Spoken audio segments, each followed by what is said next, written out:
പ്രമുഖ സ്ഥാപനമാണ് ഇവാസ് garments. South ഇന്ത്യയിലെ മികച്ച ബിസിനസ് മാഗസിനായ സക്സസ് കേരളയുടെ 10ാം വാർഷികത്തോടനുബന്ധിച്ച് തിരുവനന്തപുരത്തെ ഹോട്ടൽ ഡിമോറയിൽ സംഘടിപ്പിച്ച smart India business conclave 2025 season 3 എന്ന പരിപാടിയുടെ ഭാഗമായാണ് ബിനു തങ്കച്ചനെ success Kerala young entrepreneur award നൽകി ആദരിച്ചത്.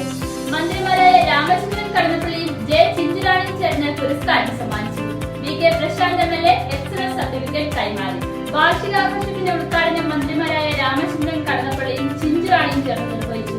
മുൻ മന്ത്രി V. Surendranpillai, Vattiyoorkavu MLA. Advocate VK. Prashanth, Bhasha institute മുൻ director doctor MR. Thampan, Bharat Bhavan member secretary doctor Pramod Payyannur, Kerala financial corporation general manager Sajitha Jinal, councillor Palayam Rajan, Jacintha Morris, senior artist Maya Sudhu, Ranjith Kollankonam എന്നിവർ ചടങ്ങിൽ പങ്കെടുത്തു.